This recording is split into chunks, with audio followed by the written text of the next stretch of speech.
Hey guys, welcome to a new video. In today's video, we're going to look at a Leetcode problem, and the problem's name is sum of good numbers. In this question, we're given an array of integer called nums and also an integer k. An element nums of I is considered good if it is strictly greater than the elements present at the indices I minus k and also I plus k, if those indices exist. If neither of those indices exist, nums of I is still considered good. Our task is to return the sum of all these good elements inside the array. So I've taken the same example as example 1. We have to count the sum, so I declare another variable sum which will be our output, and initially it is 0. Now we start our iteration from here, from left to right. So I is currently here. The value of I is 0 and the value of k is 2. So 0 minus 2 is equal to minus 2. 0 plus 2 is plus 2. So we have to check the element at minus 1, minus 2, but there is no element to check. But this is also fine. If those indices exist, we have to check. So there is no element, the left check is passed. But in the right check, we have to check the element at 2. We have to check if the current element is 1. Is 1 greater than 2? Strictly greater? No. So this is not qualified to be added to the sum. So we go on to the next iteration. In the next iteration, I is equal to 1. So 1 minus 2 is equal to minus 1 and 1 plus 2 is equal to 3. So this element, first we have to check the element at minus 1. There is no element. Left check is passed. We check the element at index 3. We check if 3 is greater than 1. Yes. So this check is also passed. So the current element at I can be added to our sum. So 3 is added. We go to the next element. I is equal to 2. So 2 minus 2 is equal to 0. And 2 plus 2 is equal to 4. We have to check this element. So 2 is greater than 1. Yes. So this check is passed. We check the element at 4, 5. So 2 is greater than 5. No. So this condition is not passing. Element at I can't be added to sum. So sum remains 3. Now I is equal to 3. 3 minus 2 is equal to 1. And 3 plus 2 is equal to 5. We check the element at this. So 1 is greater than 3. No. So this condition is failing. So the element at I can't be added into the sum. Now I is equal to 4. So 4 minus 2 is equal to 2. And 4 plus 2 is equal to 6. We check the element at 2. Check if 5 is greater than 2. Yes. So this check is passing. We check the element at index 6. There is no element at index 6. But even then, it should be considered good. So this check is also passing. So now we can add the element at I into the sum. So 5 is added. Now I is equal to 5. 5 minus 2 is equal to 3. And 5 plus 2 is equal to 7. We check the element at index 3.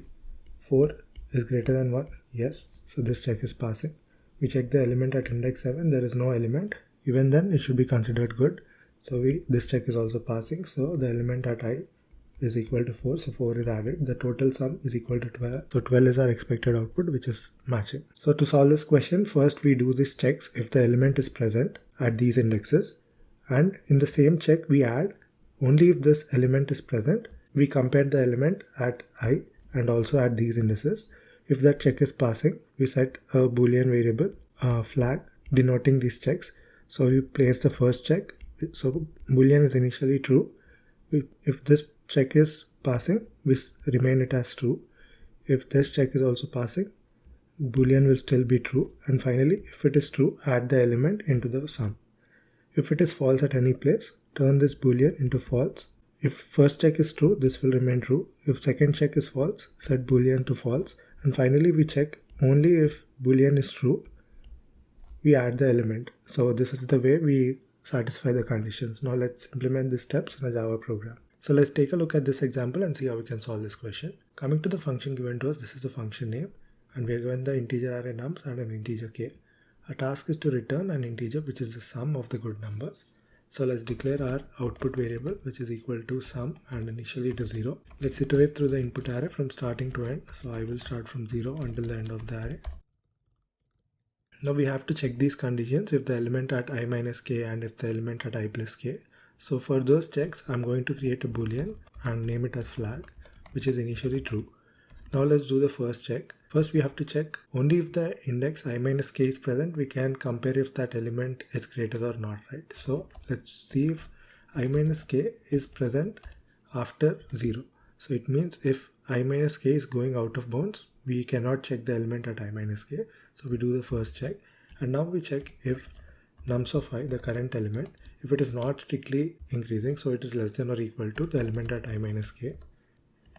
In this case, we have to turn this particular element nums of I is not a good number, so we can turn this as a flag and set it at false. Let's do the same for the right boundary. First we check if the element at I plus k is within the boundary at the right. So we have to check if it is within the indexes less than nums.length. And now we check the element present at I, the current element.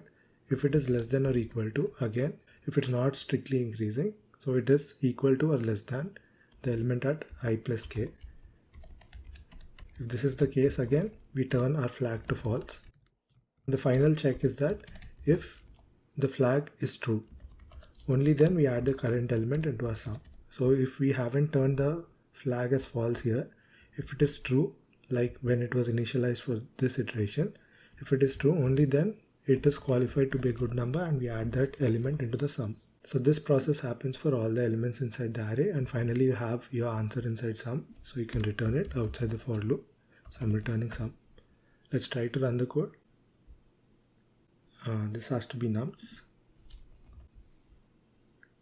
The test cases are being accepted. Let's submit the code. And the solution is accepted.